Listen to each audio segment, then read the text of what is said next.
मेरा नाम तृप्ति है। आज मैं आपको अपने कॉलेज में होने वाले एक ऐसे हादसे के बारे में बताने जा रही हूँ जिसे सुनकर आप लोगों के भी होश उड़ जाएंगे और आप भी अपनी बहन बेटियों को स्कूल या कॉलेज भेजते समय 100 बार सोचा करेंगे, क्योंकि जहाँ आप अपनी बहन बेटियों को अच्छी शिक्षा दिलवाने के लिए भेजते हैं वहाँ भी आपकी बेटियाँ सेफ नहीं हैं। ये कहानी है मेरे कॉलेज में पढ़ने वाली फर्स्ट ईयर की एक लड़की की, जिसके साथ इतनी ज्यादती की गई थी कि उसकी पूरी कहानी सुनकर आप लोगों का दिल दहलकर रह जाएगा। दोस्तों, कहानी शुरू करने से पहले वीडियो को लाइक करें और कमेंट करके बताएं कि आपको हमारी कहानी कैसी लगी। और अगर आप अपनी कहानी हमारे चैनल पर देखना चाहते हैं तो अपनी स्टोरी हमें मेल करें और मेल आईडी हमने डिस्क्रिप्शन में दे दी है। उस लड़की का नाम दिव्यंका था। दिव्यंका हमारे कॉलेज की सबसे होनहार स्टूडेंट थी। हमारा कॉलेज भी कोई छोटा मोटा कॉलेज नहीं था, बहुत बड़ा और शहर का जाना माना कॉलेज था और एक बहुत बड़े अमीर इंसान का कॉलेज था। इस कॉलेज में कई हजार की तादाद में बच्चे पढ़ते थे जो अपना भविष्य सुधारने के लिए यहाँ आए थे, मगर वो ये नहीं जानते थे कि इस कॉलेज में शिक्षा के साथ साथ लड़कियों की इज्जत की धज्जियां भी उड़ाई जा रही थी। दिव्यंका पढ़ाई में इतनी अच्छी थी कि हमेशा से ही अपनी क्लास में सबसे अच्छे मार्क्स लेकर आती थी। क्लास के लगभग सभी बच्चों से उसकी फ्रेंडशिप थी। उसकी क्लास में एक ऐसी लड़की थी जो उसकी बेस्ट फ्रेंड होने के साथ साथ क्लास की मॉनिटर भी थी। वो दोनों हमेशा एक दूसरे के साथ रहती थी। उसका नाम सोनाक्षी था। ये कॉलेज बहुत बड़ी जगह में बना हुआ था और इस कॉलेज का निर्माण लगभग 50 साल पहले हुआ था। उस शहर में रहने वाले लोगों का सपना हुआ करता था कि वो अपनी पढ़ाई उसी कॉलेज से कंप्लीट करे। हालांकि उस कॉलेज में ज़्यादातर अमीर परिवार के बच्चे ही पढ़ते थे, लेकिन कुछ ऐसे गरीब लोग भी थे जो अपने बच्चों को अच्छी शिक्षा दिलवाने के लिए और उनको कामयाब और काबिल बनाने के लिए उस कॉलेज में ज़्यादा मेहनत करने के बाद भेज रहे थे। दिव्यंका अपने माता पिता की सबसे छोटी बेटी थी। उसका सबसे बड़ा एक भाई था, फिर 2 बहनें थीं और चौथे नंबर पर दिव्यंका थी। दिव्यंका के बड़े भाई की शादी हो चुकी थी, जबकि दिव्यंका उसकी उम्र लगभग 19 साल थी। वो जब से इस कॉलेज में आई थी सबके साथ बहुत अच्छे से पेश आती थी। उसे किसी से भी बात करके ऐसा लगता ही नहीं था कि कोई उससे मनमुटाव कर रहा है। हमेशा वो खुश रहती थी। सोनाक्षी और दिव्यंका का एक दूसरे का साथ कॉलेज में ही नहीं बल्कि घर जाने के बाद भी होता था। वो दोनों एक दूसरे को अपने घर फैमिली फंक्शंस में भी इनवाइट करती थी, जबकि हर हफ्ते एक दूसरे के साथ घर से बाहर टाइम स्पेंड करने के लिए भी जाती थी और एक दूसरे से कॉल पर भी खूब बातें किया करती थी। पढ़ाई के डिस्कशन भी ये लोग आपस में काफ़ी देर तक किया करते थे और ये दोनों एक दूसरे की ज़िंदगी के बारे में बखूबी जानती थी। फिलहाल वक्त इसी तरह से गुजर रहा था। दोनों की पढ़ाई बहुत अच्छी चल रही थी। दिव्यंका देखने में बहुत खूबसूरत थी। एक दिन कॉलेज में एक नए मेल प्रोफेसर आए थे। वो एज में काफ़ी बड़े थे। एक दिन वो क्लास में पढ़ा रहे थे। जब पढ़ाते समय उन्होंने सभी स्टूडेंट से पढ़ाई से रिलेटेड एक ही क्वेश्चन किया था। उस क्वेश्चन का जवाब काफ़ी सारे स्टूडेंट्स ने दिया था, जिनमें एक दिव्यंका भी शामिल थी। इतने सारे लड़के लड़कियों में प्रोफेसर को सिर्फ दिव्यंका का जवाब ही परफेक्ट लगा था, इसलिए उन्होंने पूरी क्लास के सामने उसकी बहुत प्रशंसा की थी और सब लोगों के सामने उसकी खूब तारीफ की गई, बल्कि सारे ही स्टूडेंट से उसके लिए क्लैपिंग भी करवाई गई थी। उन्होंने कहा था कि यही हमारे क्लास की सबसे होनहार स्टूडेंट है। ये सब देखकर दिव्यंका को बहुत अच्छा लगा था, मगर वो ये नहीं जानती थी कि प्रोफेसर द्वारा की गई उसकी प्रशंसा या उसकी तारीफ उसके कॉन्फिडेंस को बढ़ाने के लिए नहीं थी, बल्कि उसको अपनी तरफ फंसाने के लिए थी। बस उसी दिन से दिव्यंका की ज़िंदगी के बुरे दिन शुरू हो गए थे।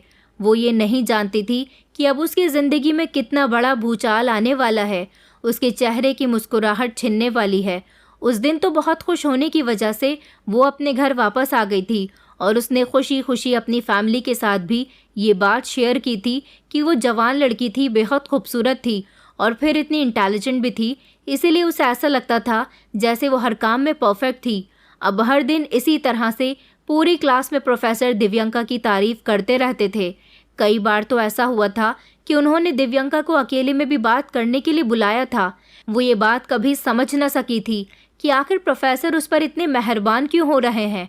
कॉलेज से दूर रहने वाली सारी ही लड़कियां ज़्यादातर वैन से जाती थी और पूरे कॉलेज में लगभग 60% मेल टीचर्स थे, जबकि 40% फीमेल टीचर्स थी। हाल फिलहाल में कई बार नए प्रोफेसर दिव्यांका को अकेली क्लासरूम में किसी न किसी बहाने बात करने के लिए बुलाते रहते थे।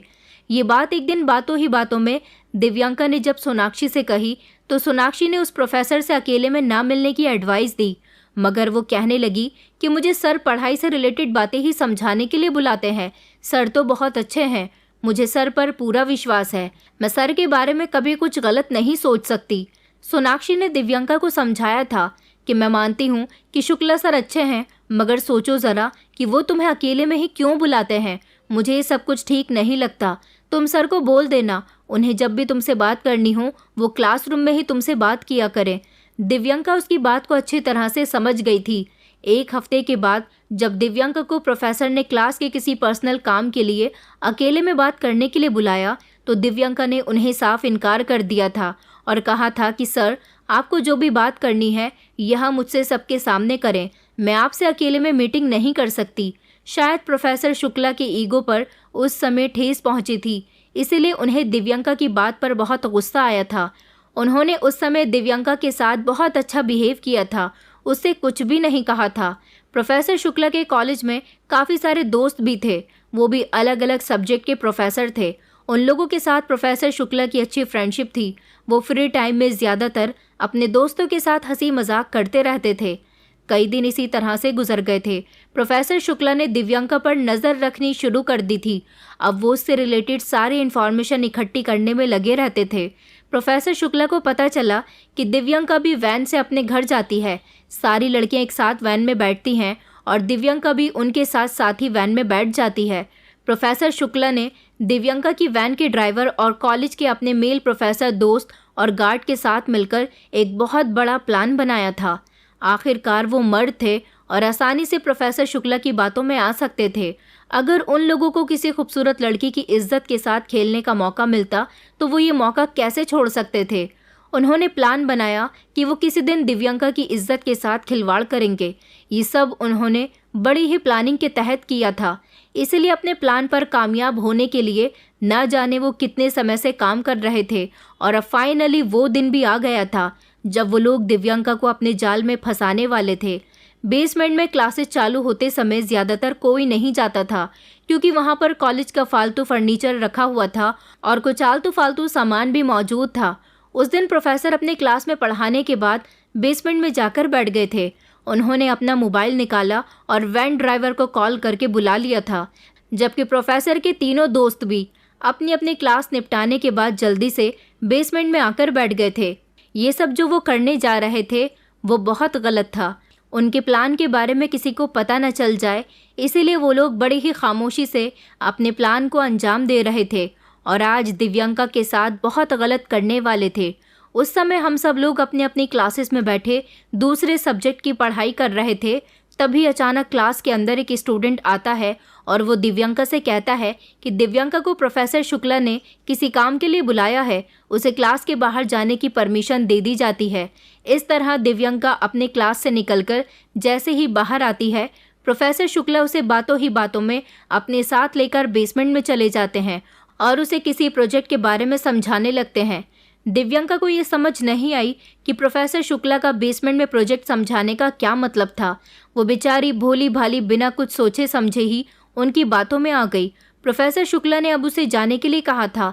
इतने में बेसमेंट से निकलकर दिव्यांका जाने ही वाली थी जब अचानक बाहर से किसी ने बेसमेंट का दरवाज़ा लॉक कर दिया। दिव्यांका ज़ोर ज़ोर से दरवाज़ा बजा रही थी। तभी प्रोफेसर शुक्ला ने उससे पूछा कि क्या हुआ दिव्यांका, तुम परेशान लग रही हो, क्या बात है। दिव्यांका ने कहा कि सर देखिए ना, दरवाज़ा नहीं खुल रहा। सर ने भी दरवाज़ा खोलने की कोशिश की तो दरवाज़ा नहीं खुला। वो परेशान होने की एक्टिंग करने लगे। दिव्यांका के चेहरे पर पसीना आने लगा था क्योंकि वो उस समय बहुत परेशान हो रही थी। दरवाज़ा ना खुलने की वजह से उसके चेहरे के एक्सप्रेशन घबराहट भरे हो रहे थे। प्रोफेसर शुक्ला ने उसे तसल्ली दी कि परेशान नहीं हो, वो अभी बाहर गार्ड को कॉल करके दरवाज़ा खुलवाते हैं। उन्होंने गार्ड को कॉल किया और उससे कहा कि काम हो गया है। दिव्यांका ने ये बात नहीं सुनी क्योंकि वो तो इस समय बहुत घबराई हुई थी। तभी बेसमेंट में छुपे हुए बाकी प्रोफेसर्स भी बाहर निकल आए और ऐसे अनजान बनने की एक्टिंग करने लगे कि जैसे वो कुछ जानते ही नहीं हैं। कहने लगे कि क्या हुआ, कोई प्रॉब्लम है क्या। इसी तरह से बात शुरू हो गई, मगर दिव्यांका अभी भी घबरा रही थी। दिव्यंका कहने लगी कि सर प्लीज़ दरवाज़ा खुलवा दीजिए, इस समय मेरी क्लास कंटिन्यू है, मुझे जाना होगा। एक प्रोफेसर ने कहा कि बेटा अभी तुम्हें जाने की क्या ज़रूरत है, अभी थोड़ी देर में चली जाना, हमारे होते हुए तुमसे कोई कुछ नहीं कह सकता। ये कहते हुए वो धीरे धीरे उसके कंधे पर हाथ रखने लगे। जब दिव्यंका ने उनका हाथ झटक दिया और कहने लगी कि आप ये क्या कर रहे हैं सर, उसके बाद वो सब लोग ज़ोर ज़ोर से हंसने लगे और कहने लगे, अरे तुम घबरा क्यों रही हो, दरवाज़ा अभी खुल जाएगा। फिर वो धीरे धीरे उसके करीब आने लगे। दिव्यंका धीरे धीरे पीछे होते हुए दरवाजे से लग गई। वो ज़ोर ज़ोर से दरवाज़ा बजा रही थी, चीख रही थी, चिल्ला रही थी, मगर उसकी सुनवाई करने वाला कोई भी नहीं था, क्योंकि बाहर गार्ड जो मौजूद था वो उन लोगों के साथ मिला हुआ था। उसने जानबूझकर दरवाज़ा बंद किया था और वो अब इन लोगों की मर्ज़ी के बिना दरवाज़ा नहीं खोलने वाला था। ये लोग अपने प्लान में कामयाब हो गए थे। दिव्यंका को इन्होंने पूरी तरह से अपने चंगुल में फंसा लिया था। वो हंस रहे थे और दिव्यंका से कह रहे थे कि अरे तुम्हें बाहर जाने की इतनी भी क्या जल्दी है, काफ़ी दिनों से तुम्हारे साथ अकेले में वक्त गुजारने की कोशिश कर रहे हैं और आज मौका मिला है तो अपना पूरा फ़ायदा उठाने दो ना। इन लोगों की बातें सुनकर दिव्यंका को यकीन नहीं हुआ था कि अब ये लोग इसका फ़ायदा उठाने वाले हैं। धीरे धीरे एक एक करके चारों ने उसको टच करने की कोशिश की और अब वो सबको धमकी दे रही थी कि प्लीज़ मुझसे दूर हो जाओ, वरना वो सबको उनकी हकीकत के बारे में बता देगी। वो कह रही थी कि प्लीज़ सर मुझे छोड़ दीजिए, आखिर मैंने क्या किया है, आप लोगों को मुझे यहाँ से निकालना चाहिए, बल्कि आप लोग यहाँ पर मेरे बंद होने का फ़ायदा उठा रहे हैं। तभी प्रोफेसर शुक्ला ज़ोर ज़ोर से हंसने लगे और कहने लगे कि हमने ही तो ये दरवाज़ा बंद करवाया है, ये हमारी मर्ज़ी के बिना नहीं खुलेगा। तुम जानबूझकर यहाँ नहीं आई हो, बल्कि हमने पूरी प्लानिंग के बाद तुम्हें यहाँ पर बुलाया। ये सब सुनकर तो जैसे दिव्यंका के होश उड़ गए थे। वो कुछ सोचने समझने के काबिल न रही थी। वो बेचारी रो रही थी, गिड़गिड़ा रही थी, मगर एक एक करके अब ये दरिंदे उसके पास आ रहे थे। एक एक करके उन्होंने अपनी हवस को पूरा किया और फिर उसके बाद दिव्यंका की हालत इतनी बुरी कर दी कि वो बेचारी बोलने के काबिल भी न रही थी। मगर इस दरिंदगी के दौरान उसकी बहुत ज़ोर ज़ोर से चीखें निकल रही थी। वो रो रही थी। उसकी इतनी ज़ोरदार चीखें थी कि हमारी क्लास बेसमेंट से जस्ट ऊपर ही थी, तभी हमें उसकी चीखों की आवाज़ आ रही थी, क्योंकि हमारे क्लास में उस समय टीचर पढ़ा रही थी, इसीलिए बहुत शांति थी। कुछ लड़कियों को दिव्यंका की आवाज़ आई तो उन्होंने इस बारे में एक दूसरे से डिस्कशन किया कि उन्हें किसी के चीखने की आवाज़ आ रही है, मगर कुछ लड़कियों ने कहा कि हमें तो आवाज़ नहीं आ रही। कुछ लड़के भी यही कहने लगे कि उन्हें भी आवाज़ आ रही है, मगर कुछ ने कहा कि हमें आवाज़ नहीं आ रही। इसी तरह काफ़ी देर तक हम लोग एक दूसरे से डिस्कशन करते रहे थे, जब अचानक सोनाक्षी का ध्यान गया कि क्लास में इस समय दिव्यंका मौजूद नहीं है। उसे प्रोफेसर शुक्ला ने बुलाया था। वो कहाँ गई, उसके साथ क्या हुआ, अभी तक वो यहाँ क्यों नहीं आई? यही बात उसने अपने टीचर को बताई, क्योंकि उस समय क्लास में फ़ीमेल टीचर मौजूद थी। पहले तो हमारी टीचर को भी कोई आवाज़ नहीं आ रही थी, लेकिन जब धीरे धीरे चीखें तेज़ होने लगी तो उनको भी आवाज़ आने लगी थी और फिर देखा जाने लगा कि आखिर ये चीखें कहाँ से आ रही हैं। कुछ समझ नहीं आ रहा था। हम सब लोग वहीं पर जमकर बैठ गए थे और दिमाग लड़ाने की कोशिश कर रहे थे कि आखिर चीखों की आवाज़ आ कहाँ से रही है। टीचर ने हमें पढ़ाई पर ध्यान देने के लिए कहा था। उधर दिव्यंका के साथ पहले तो बारी बारी चारों प्रोफेसर ने अपना काम कर लिया और उसके बाद वो चारों वहाँ से निकलकर प्रिंसिपल के केबिन में जाकर बैठ गए और उन्होंने वैन ड्राइवर और गार्ड को अंदर जाने के लिए कहा, जहाँ पर दिव्यंका बेसुध हालत में पड़ी हुई थी, क्योंकि उसके साथ बुरी तरह से ज्यादती की गई थी। चारों प्रोफेसर वहाँ से इतनी सफाई से निकल गए थे और उन्होंने अपनी प्लानिंग के मुताबिक सबसे आखिर में वैन ड्राइवर और गार्ड को इसीलिए भेजा था ताकि उन्होंने जो किया उसका इल्ज़ाम अगर आए भी तो गार्ड और वैन ड्राइवर पर आ जाए। उन दोनों ने भी दिव्यंका के साथ दरिंदगी का आगाज़ किया था और अपनी हवस पूरी होने के बाद उन लोगों ने उसकी हालत इतनी ख़राब कर दी थी कि दिव्यंका ना तो चलने काबिल रही थी और ना ही कुछ बोलने काबिल रही थी। उसकी हालत बहुत बुरी हो गई थी। वो बुरी तरह से दर्द में कर्राह रही थी। वो भी होश में थी, मगर बार बार बचाओ बचाओ कह रही थी। उसकी आवाज़ अब उसके अंदर घुटकर रहने लगी थी, इसलिए अब उसके मुंह से ज़्यादा आवाज़ नहीं निकल पा रही थी। वो जितना हो सके मदद की गुहार लगाने की कोशिश कर रही थी, लेकिन अब क्या कर सकते हैं कि कमज़ोरी की हालत में और वक्त के साथ साथ उसकी आवाज़ अब दबने लगी थी। गार्ड और वैन ड्राइवर भी वहाँ से दिव्यांका को लेकर अपने अपने निकलने की तैयारी कर रहे थे, लेकिन इतनी ही देर में उन दोनों को बेसमेंट के दरवाजे से वहाँ के सफाई कर्मचारियों ने निकलते हुए देख लिया था। उन लोगों ने प्लानिंग बनाई थी कि वो दिव्यांका की हालत ख़राब करने के बाद वैन ड्राइवर के हाथों से कहीं किसी जंगल में या नदी वगैरह में उसको जिंदा ही कहीं फिकवा देंगे, ताकि वो उनकी हकीकत लोगों को ना बता सके। लेकिन वो ये नहीं जानते थे कि उनको वहाँ का सफाई कर्मचारी देख लेगा। उसने देखकर इतनी देर में शोर मचाया। इतनी ही देर में गार्ड और वैन ड्राइवर वहाँ से भाग गए थे और सफाई कर्मचारियों ने पूरे कॉलेज में शोर मचा दिया। शोर की आवाज़ सुनकर सब लोगों का ध्यान भटकने लगा था और अपनी अपनी क्लासेस से सारे ही स्टूडेंट निकलकर बाहर आने लगे थे। सफाई कर्मचारियों ने जब दिव्यांका की हालत देखी तो उसे बहुत अफसोस हुआ था। उसने दिव्यांका को उठाया और शोर मचाकर वो सब लोगों को बताने लगा कि उसने गार्ड के साथ एक आदमी को यहाँ से इस लड़की को ले जाते हुए देखा है। वो लोग इस लड़की को यहाँ छोड़कर भाग गए और ये लड़की इसी कॉलेज की स्टूडेंट है, क्योंकि उसने कॉलेज की ड्रेस पहनी हुई थी। तभी कॉलेज के प्रिंसिपल मैडम, प्रोफेसर, टीचर्स और कुछ स्टूडेंट वहाँ पर आ गए। मगर स्टूडेंट का ये हादसा देखने के बाद प्रिंसिपल मैडम ने वहाँ से क्लास में सबको जाने के लिए कहा, क्योंकि प्रिंसिपल मैडम ने कहा कि इस मामले को यहीं दबा दो। अगर ये मामला ज़्यादा उछला तो हमारे कॉलेज की रेपुटेशन ख़राब हो सकती है। इस तरह ये बात कुछ स्टूडेंट के सामने आ गई थी, तो कुछ स्टूडेंट अभी भी अनजान थे कि आखिर कॉलेज में हुआ क्या है और हंगामा किस बात का हो रहा है। सबके होश तो तब उड़े थे जब दिव्यांका को स्ट्रेचर पर लिटाकर बेसमेंट से निकाला गया था। हम सब लोगों की नज़रें क्लास के गेट और विंडो पर लगी हुई थी, क्योंकि हम लोग भी तो जानना चाहते थे कि आखिर क्या हुआ। हम लोगों को क्लास से निकलने के लिए सख्ती से मना किया गया था। सोनाक्षी के दिल में अभी भी यही चल रहा था कि दिव्यांका कहाँ गई है, वो अभी तक क्लासरूम के अंदर आई क्यों नहीं। अभी वो ये सब सोच ही रही थी कि इतनी ही देर में स्ट्रेचर पर लेटी हुई दिव्यांका सारे स्टूडेंट को दिखाई दे गई। वो बुरी तरह से डर से काँप रही थी, धीमे धीमे कुछ बड़बड़ा रही थी। वो आधी बेहोशी में थी तो आधी होश में थी। उसका हाथ स्ट्रेचर से लटक रहा था। सोनाक्षी ये सब देखकर ज़ोर ज़ोर से चीख कर रोने लगी और दिव्यांका क्या हुआ तुम्हें, ये कहती हुई उसके पास जाने वाली थी जब टीचर ने उसका हाथ पकड़कर उसे रोक लिया और कहा कि खबरदार, अगर तुमने बाहर जाने की कोशिश की तो चलो अपनी पढ़ाई पर ध्यान दो। उन्होंने सबसे खामोश रहने के लिए कहा था और पढ़ाने की कोशिश कर रही थी ताकि हम सबका ध्यान पढ़ाई की तरफ बढ़ सके। लेकिन ये सब देखकर हमारे होश उड़ गए थे कि आखिर दिव्यांका के साथ ये क्या हुआ, उसकी हालत ऐसी क्यों हो रही है, क्योंकि हम तो कुछ भी नहीं जानते थे। मगर अब हम लोगों की समझ आया था कि जो धीमी धीमी चीखें हमें आ रही थी वो किसी और की नहीं बल्कि दिव्यांका की थी।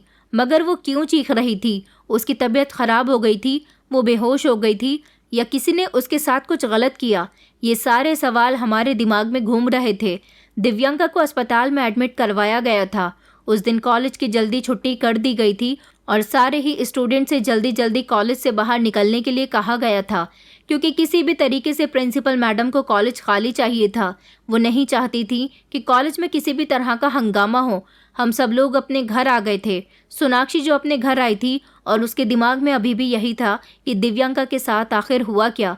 उसने दिव्यांका के घर के नंबर पर कॉल लगाई। वो उनसे ये पूछना चाहती थी कि दिव्यांका के साथ कॉलेज में जो हुआ वो उसके पेरेंट्स को पता है या नहीं।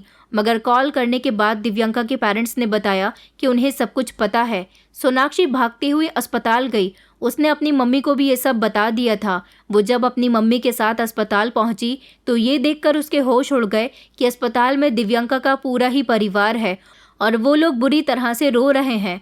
उन लोगों ने झट से सोनाक्षी से सवाल किया कि बेटा बताओ, दिव्यांका के साथ कॉलेज में क्या हुआ? तुम तो सब जानती हो ना, वो आज कॉलेज गई थी ना। सोनाक्षी कहने लगी कि आंटी, मैं तो खुद ये सब पूछने के लिए यहाँ पर आई हूँ, क्योंकि मुझे नहीं पता कि उसके साथ क्या हुआ। उस समय हम लोग क्लासेस ज्वाइन करने में बिजी थे। दिव्यांका को प्रोफेसर शुक्ला ने बुलाया था, क्योंकि वो उसे किसी न किसी बात के बारे में समझाते रहते थे। हमेशा ऐसा होता था कि वो उसे बुलाते रहते। लगभग 2 घंटे गुजर गए थे, मगर दिव्यांका का कोई अता पता नहीं था। इसी दौरान किसी की धीमी धीमी चीखों की आवाज़ें आ रही थी। थोड़ी देर गुजरने के बाद हमने देखा कि दिव्यांका स्ट्रेचर पर लेटी हुई आ रही है। हमें दिव्यांका से मिलने नहीं दिया गया। जितने भी स्टूडेंट्स थे उन सभी को क्लासरूम में बंद कर दिया गया था। उन्हें क्लासरूम से बाहर निकलने की परमिशन नहीं थी और फिर उन लोगों ने उसे यहाँ अस्पताल में एडमिट करवा दिया। दिव्यांका की माँ का तो रो रो कर बुरा हाल हो रहा था, जबकि उसकी भाभी ने रोते हुए सोनाक्षी को पूरी बात बताई कि दिव्यांका के साथ गलत हुआ है और उसके साथ गलत करने वाला कोई एक इंसान नहीं बल्कि कई लोगों ने उसके साथ बड़ी बेरहमी से ज्यादती की है। वो सुनकर तो जैसे सोनाक्षी के पैरों तले से ज़मीन निकल गई थी। वो ये बात नहीं जानती थी कि उसी के कॉलेज में उसी की बेस्ट फ्रेंड के साथ ऐसा हो सकता है। आखिर ये सब किसने किया था? उसका ध्यान तभी प्रोफेसर शुक्ला पर चला गया और उसने उन लोगों को बताया था कि ज़रूर ये सब प्रोफेसर शुक्ला ने किया होगा, क्योंकि वो हमेशा दिव्यांका से नज़दीकियाँ बढ़ाने की कोशिश करते थे। दिव्यांका के पेरेंट्स उससे मिलना चाहते थे, मगर ये केस अब पुलिस केस बन गया था। पुलिस भी इसमें इन्वॉल्व हो गई थी, क्योंकि हॉस्पिटल वालों ने पुलिस को सब कुछ बता दिया था। अब पुलिस कॉलेज जाकर सारे एविडेंस इकट्ठा करना चाहती थी, मगर कॉलेज जाने के बाद तो पता चला कि वहाँ से सारे ही एविडेंस रिमूव कर दिए गए हैं। बेसमेंट में कैमरे लगे हुए थे। ज़रूर दिव्यांका के साथ जो जो हुआ है वो सब कुछ कैमरे में रिकॉर्ड हुआ होगा, लेकिन पुलिस के वहाँ पहुँचने से पहले ही कैमरे की पूरी रिकॉर्डिंग डिलीट कर दी गई थी।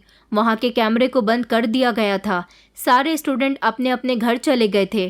टाइम से पहले ही कॉलेज की छुट्टी कर दी गई थी। पुलिस ने जब कॉलेज स्टाफ से जल्दी छुट्टी करने का रीज़न पूछा तो उन्होंने बताया कि इस बच्चे की तबीयत बिगड़ गई थी। इसकी तबीयत इतनी नाजुक थी कि उन्हें वक्त से पहले स्टूडेंट को घर भेजना था कि कहीं किसी स्टूडेंट की इस बच्चे की हालत को देखकर तबीयत न बिगड़ जाए। फिर पुलिस ने बताया कि उन लोगों को इस बच्ची के बारे में सब कुछ पता है कि इस लड़की के साथ गलत हुआ है। इसकी मेडिकल रिपोर्ट करवाई गई है। मेडिकल रिपोर्ट आने में अभी टाइम था, जिससे ये पता चल सकता था कि सच में दिव्यांका के साथ गलत हुआ है या नहीं, क्योंकि डॉक्टर तो ये बात क्लियर कर चुके थे कि दिव्यांका के साथ गलत हुआ है और एक या दो लोगों ने नहीं बल्कि 2 से ज़्यादा लोगों ने उसके साथ गलत किया है।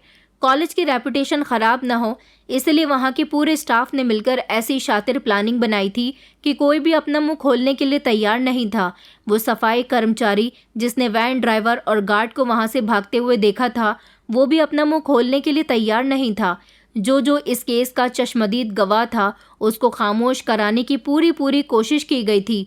फिलहाल हम लोग दिव्यांका की सलामती की दुआ कर रहे थे कि वो ठीक हो जाए और पुलिस को अपना ठीक ठीक बयान दे दे, मगर इलाज के दौरान उसकी मौत हो गई। पुलिस ने इस दौरान कॉलेज को सील कर दिया था, क्योंकि वो कॉलेज में अब स्टूडेंट का आना जाना इस केस के दौरान नहीं कर सकते थे। सारे ही स्टूडेंट बड़े परेशान थे कि आखिर मामला क्या है। जितना हो सके इस मामले को दबाने की कोशिश की जा रही थी। अब दिव्यांका की मेडिकल रिपोर्ट भी आ चुकी थी, जिसमें ये बात क्लियर साबित हो गई थी कि उसके साथ गलत हुआ है। वो मेडिकल रिपोर्ट जब पुलिस के हाथ में आई तो उस हिसाब से पुलिस ने इस केस में इन्वेस्टिगेशन करनी शुरू कर दी थी। अब सवाल ये उठता है कि उसके साथ ये गलत किया किसने था और इसमें कितने लोग शामिल थे और वो लोग कहाँ हैं। पुलिस अपने काम में जुट गई थी, लेकिन ये कॉलेज बहुत अमीर आदमी का था।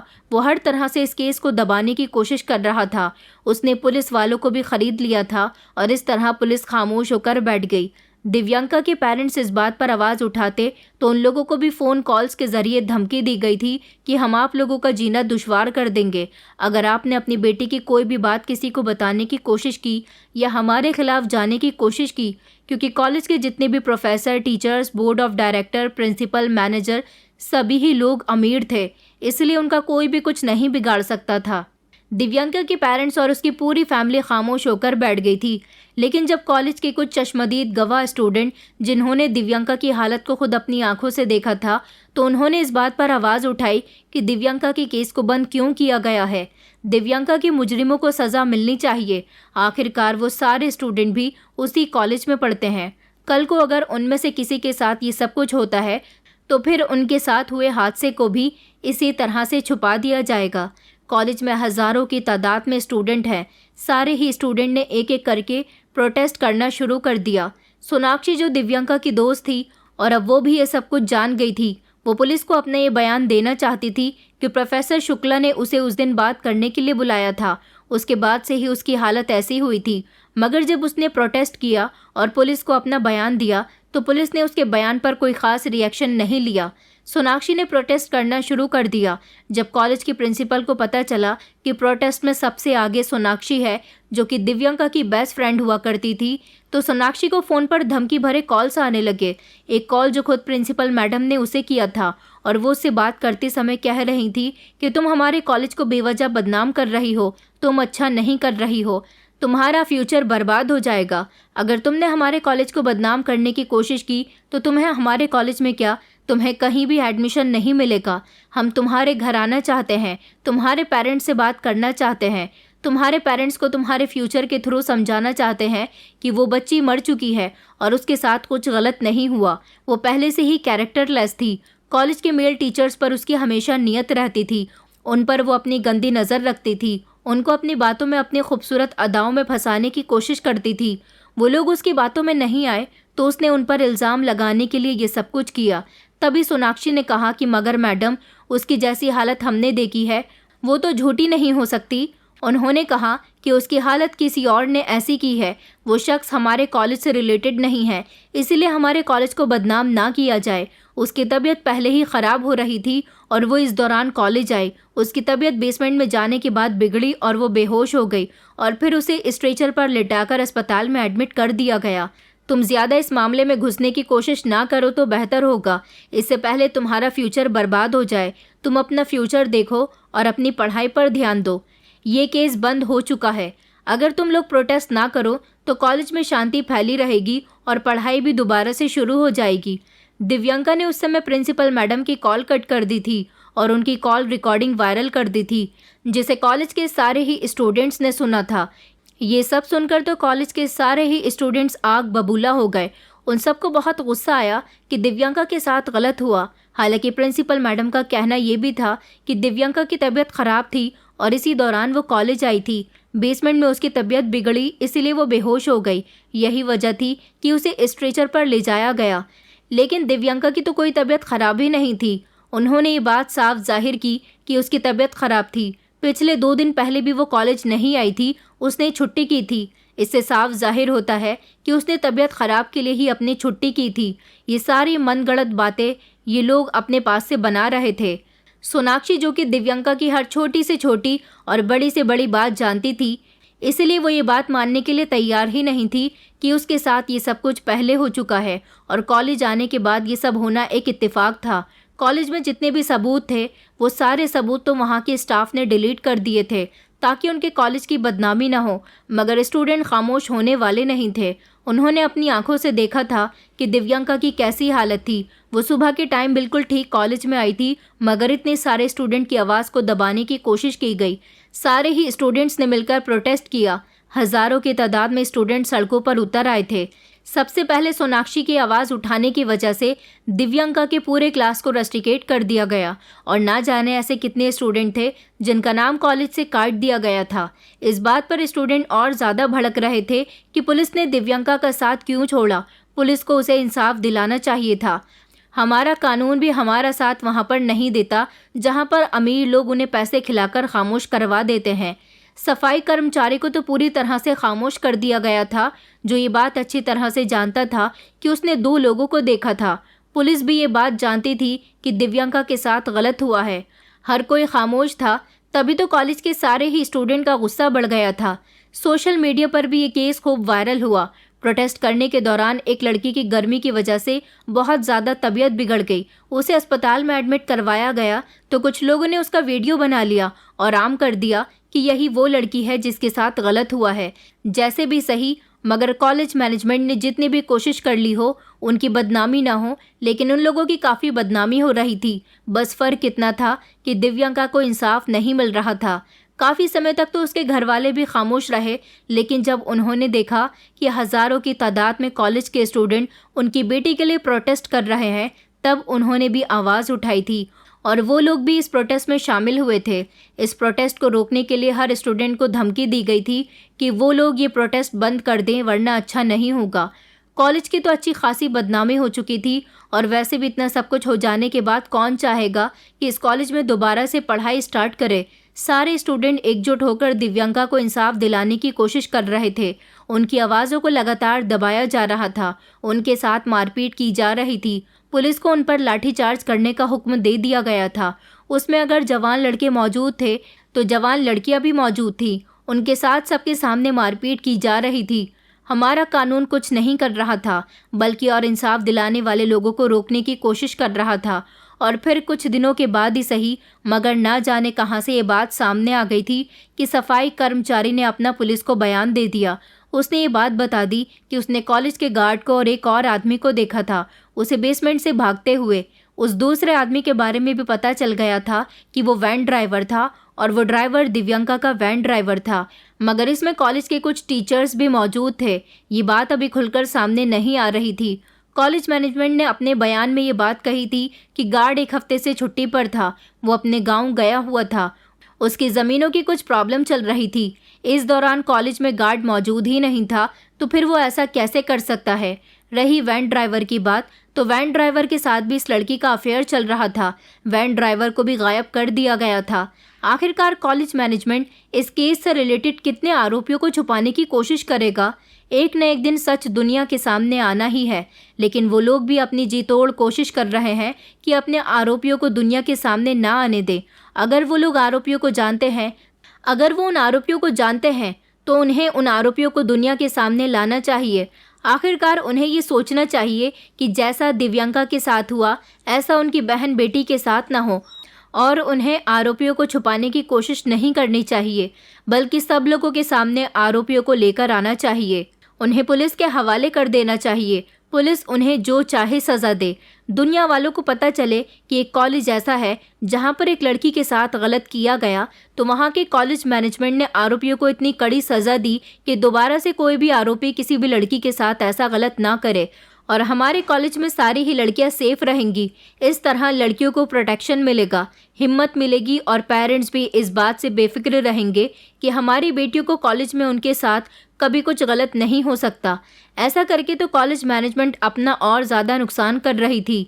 दिव्यंका के पेरेंट्स भी चिल्ला चिल्ला कर अपनी बेटी के लिए इंसाफ की मांग कर रहे हैं, मगर कोई भी उनकी बेटी को इंसाफ नहीं दिला रहा। हालांकि प्रोटेस्ट के दौरान बहुत सारे नेता, एमएलए वगैरह स्टूडेंट्स को तसल्ली देने के लिए आ रहे हैं, मगर कोई उनका साथ नहीं दे रहा। सब लोग आते हैं, स्टूडेंट का इंटरव्यू लेते हैं, उनके साथ बातचीत करते हैं, उनको तसल्ली देते हैं, और फिर वापस चले जाते हैं। अभी तक कुछ भी फाइनल नहीं हो सका। उधर सियासत में भी ये लोग अपना बोलबाला कर रहे हैं। आपस में नेता एक दूसरे से झगड़ रहे हैं। हर तरफ इस केस से रिलेटेड बातें फैली हुई थी। सोशल मीडिया पर लोग तरह तरह की बातें कर रहे थे। न्यूज़ रिपोर्टर आकर सारे स्टूडेंट से इंटरव्यू लेते हैं, उनसे बातचीत करते हैं, अपनी अपनी न्यूज़ टीवी चैनल पर चलाते हैं। बल्कि कुछ टीवी चैनल रिपोर्टर्स को भी ख़रीद लिया गया था, जो वहां जाकर स्टूडेंट्स को अलग अलग सवाल करके उन्हें तंग कर रहे थे। ये केस अब तक का एक ऐसा केस साबित हुआ था जिसमें एक मासूम और बेगुनाह लड़की को इंसाफ न मिलने की उम्मीद है। मैं आप लोगों से रिक्वेस्ट करती हूँ कि आप लोग दिव्यंका की ये दरिंदगी भरी कहानी सुनने के बाद अपनी क्या राय देते हैं, हमें ज़रूर बताइएगा। आप लोगों को लगता है कि क्या दिव्यंका को इंसाफ मिलना चाहिए, क्योंकि जो असल आरोपी है वो खुलेआम घूम रहे हैं, और जो लोग उसे इंसाफ दिलवाना चाहते हैं उन्हें डराया धमकाया जा रहा है। उनका फ्यूचर बर्बाद कर देने की उन्हें धमकियां खुलेआम मिल रही हैं, लेकिन फिर भी हमारा पुलिस प्रशासन खामोश बैठा है। जिन नेताओं को हमारी मदद करनी चाहिए वो अपनी सियासत को इस केस के बीच में डालकर अपनी सियासत को बढ़ावा दे रहे हैं, ना कि उस मासूम लड़की को इंसाफ दिलवा रहे हैं। हर इंसान आज के दौर में अपना मतलब पूरा करता है। ये बात दिव्यंका के केस से साफ साबित होती है। कॉलेज मैनेजमेंट के जितने भी लोग इस काम में शामिल हैं उन्हें सज़ा ज़रूर मिलनी चाहिए। आप लोग भी हमारे साथ साथ दिव्यंका के लिए सपोर्ट करें, उसे इंसाफ दिलवाने के लिए हमें अपनी राय ज़रूर दें। दोस्तों, उम्मीद करती हूँ आपको हमारी कहानी पसंद आई होगी। कहानी पसंद आई है तो वीडियो को लाइक करें, चैनल पर नए हैं तो चैनल को सब्सक्राइब करें, और हाँ, नोटिफिकेशन बेल को ज़रूर दबाएं ताकि अगली अपडेट सबसे पहले आपको मिले।